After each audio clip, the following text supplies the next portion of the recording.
Welcome back to the Deep Dive. Today we're starting with some really striking numbers coming out of the UK. Get this, MI5 investigations into state threats. They jumped by 48% in just the last year. A huge leap. Wow, 48%. Yeah. And since early 2022, MI5 and counterterrorism policing, they'd handled over 20 threat-to-life cases just related to Iran. 20 cases. That's serious. Exactly. These aren't just abstract numbers. They're, flashing red lights. They show a pretty concerning trend right here in the UK. Okay, so let's try and unpack this a bit. Today, we're doing a deep dive into something that really hits at the heart of safety for people who've come here seeking refuge. It's called transnational repression. Basically, this is where foreign governments are reaching across borders, interfering right here in the UK to persecute people, control their communities, silence dissent. Even when they're thousands of miles away from that regime. Precisely. So our mission today, we want to cut through some of the maybe confusion around this and really understand the threat. We're basing this deep dive on a recent UK parliamentary inquiry report, specifically on transnational repression, and also looking at a really insightful article by the journalist Martin Plaut. That piece brings a particular focus on the Eritrean experience. Right. So we'll explore what TNR actually is, how it affects people, communities here in the UK, and look specifically at how it plays out for the Eritrean diaspora. And what's really fascinating, I think, and also quite concerning, is that even if the number of, say, physical attacks seems relatively low, the impact of these actions goes way beyond that. It creates this pervasive, chilling effect. Right. And that extends far beyond the individuals directly targeted. It really does undermine fundamental rights for whole communities. It chips away at the freedoms people expect when they arrive here. Absolutely, which is why this parliamentary inquiry became so necessary, wouldn't you say? Definitely. The sheer volume of reports, like the ones you mentioned, eventually pushed the UK Parliament's Foreign Affairs Committee to launch a proper inquiry into TNR. It wasn't just those rising stats, was it? There were some really high-profile incidents, too. Exactly. Things like bounties being put on Hong Kong activists living here, or that really shocking intimidation of UK-based journalists, particularly by Iran. Yeah, I remember that. All of that just highlighted how urgent this was. But getting people to actually share their stories, especially when they're already afraid, that must have been a huge challenge for the inquiry itself. Oh, absolutely. You're spot on. The evidence gathering was extensive, but like you said, incredibly difficult. They got 181 written submissions. That's a lot. It is, and 91 of those were eventually published, but here's the crucial part. A substantial number of those submissions came directly from people with personal, firsthand experience of TNR. So real lived experiences. Exactly, not theory. These were deeply personal, often terrifying accounts of what they had been through. It really says something about the bravery of those who did step forward. But even so, the inquiry acknowledged they faced big hurdles getting the full picture. For sure. Many people were deeply worried about reprisals, consequences for them or their families. So they asked for their evidence to be kept confidential. Understandably. And some submissions were apparently so sensitive they couldn't be published at all. The risks were just too high. Which hints at this hidden scale, doesn't it? The committee itself said, look, we know there are many others who wanted to contribute, but just didn't feel safe enough. Yeah, it's like an invisible barrier stopping us from seeing the true scope of it all.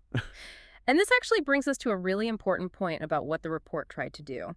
Its main goal wasn't, say, to create a league table of every country doing this or list every single tactic used globally. Okay. Instead, it was really focused on understanding the impact of TNR in the UK and evaluating how adequate our current legal and policy responses are. So more practical. Very much so. The aim was to find practical, actionable steps the government could take to better protect people at risk here, regardless of which country was behind it. That narrow but deep focus makes the recommendations quite pragmatic, I think. Right. So let's clarify this term then, transnational repression. We hear it, TNR.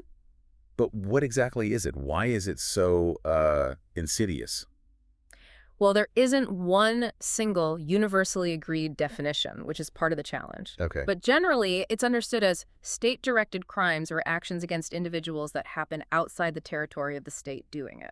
To a government's long arm, basically. Exactly. Reaching across borders, using fear and control to silence or harm its own citizens, or people it sees as enemies, even when they've sought safety somewhere else. It completely undermines that whole idea of refuge, doesn't it? Totally. And what makes it so insidious isn't just the obvious stuff like physical violence, it's the creativity regimes use to weaponize fear. Creativity. How so? Well, it morphs. Yes, you have physical threats, even assassination attempts in extreme cases. But you also have much more subtle, psychologically damaging tactics. Mhm. Things like relentless harassment, just grinding people down. Or these pervasive online disinformation campaigns, not just spreading lies, but designed to isolate and discredit people. Right, isolating them within their own community sometimes. Precisely. Then there's constant surveillance, making people feel watched all the time, making every interaction risky. Stalking. And threats against family back home, too. Yes, that's a common one. Using family as leverage, or even trying to coerce or force people to go back to their home country. It's a whole spectrum of harm, really, creating this invisible cage. And when this happens, it's not just about personal safety, is it? It's a massive violation of basic human rights. Absolutely. We're talking fundamental rights recognized internationally, the right to life, freedom from inhuman treatment, privacy, freedom of expression, freedom of assembly. Rights that should be protected for everyone here. Exactly. Everyone within the UK's borders, no matter where they came from. It's an attack on the very principles of democracy and safety the UK claims to uphold.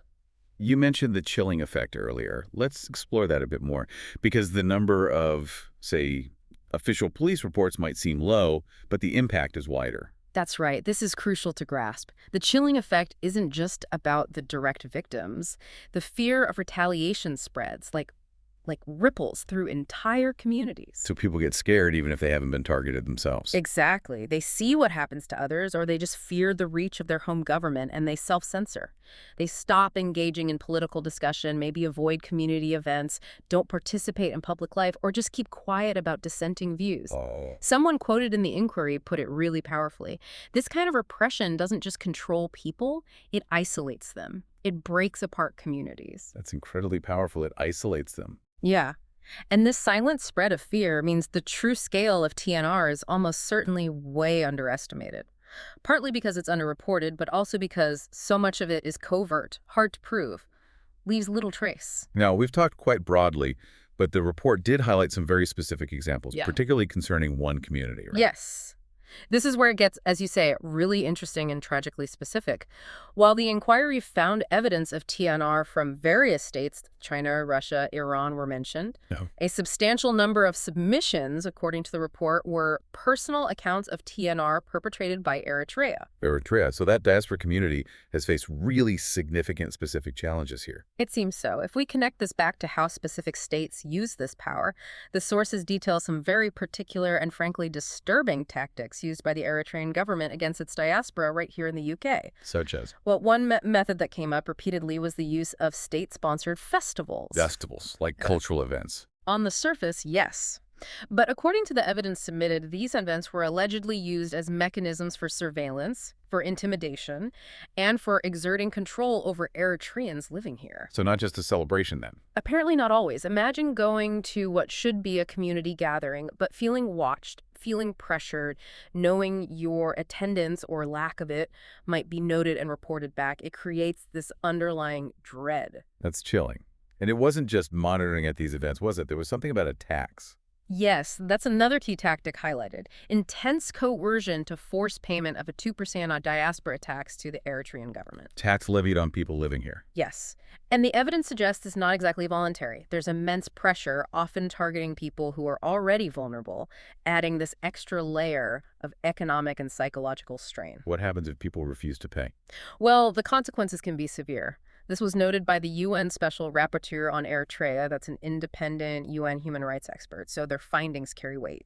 They found that people who don't pay this tax are basically labeled as government opponents. Just for not paying the tax. Apparently so. Hmm. And that label then leads to harassment, intimidation, and eventually social isolation within their own community here in the UK. Wow, so they weaponize the community against individuals. It seems like a devastating form of control. It cuts off vital social support, compounding that feeling of being unsafe, even in a supposed place of refuge. Given how serious this all sounds Yeah. and the evidence presented, you'd think the UK government would have a really clear plan. But the sources suggest maybe not. That's what the inquiry found, a current lack of a clear, joined-up strategy to tackle TNR effectively. What's missing specifically? Well, for starters, there's no formal, legally recognized definition of transnational repression in the UK. Why does that matter? It makes it harder to track, harder to prosecute consistently, and even harder for victims to understand and name what's happening to them. There's also no routine, systematic data collection on TNR incidents. So we don't even know the full scale. Exactly. It's tough to fight a problem if you don't properly measure it or understand how it's changing. It feels a bit like, as you said, fighting with one hand tied. It seems like a fundamental blind spot. It really is. It hinders law enforcement, confuses victims, and basically allows perpetrators to operate more easily in the shadows. And that's precisely why the inquiry laid out some key recommendations. Okay, what do they suggest? Crucially, adopting a formal definition of TNR. That would bring clarity, a legal footing, help categorize cases. Okay, so They also recommended setting up proper data collection and monitoring systems. You need the data to see the scale, the trends, where to put resources, Right. and very importantly, specialized training for police officers on the early warning signs. TNR can be subtle, complex. Officers need to know what to look for. good point. What else? And finally, creating a dedicated, secure recording line just for TNR victims. Somewhere they can go safely, easily, without fearing it'll make things worse. That sounds vital. Mhm. Now, beyond these direct actions by states, the report also mentions something about Interpol.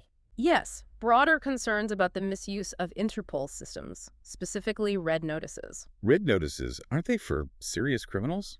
They're supposed to be. They're alerts seeking the location and arrest of wanted persons pending extradition. But the concern is that some member states weaponize them. How? They issue politically motivated red notices against activists, journalists, dissidents who fled abroad.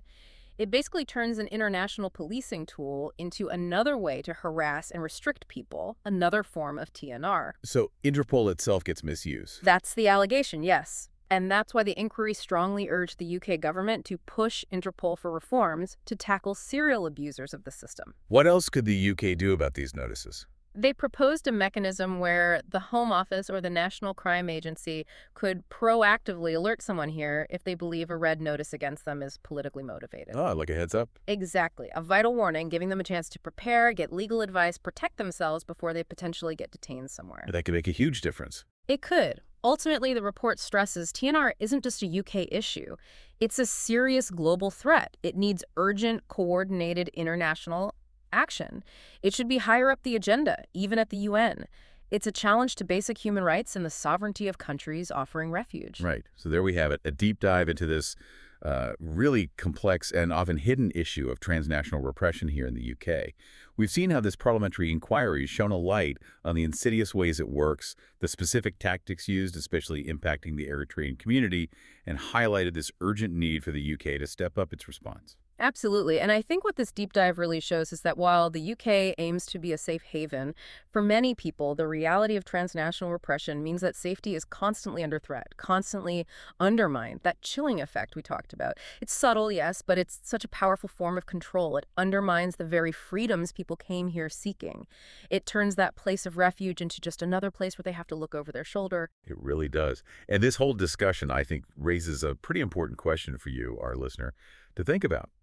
If governments can extend their power across borders like this, controlling their citizens, even in a country like the UK, what responsibility do we have as a society to make sure that promise of safety and freedom is real for everyone here?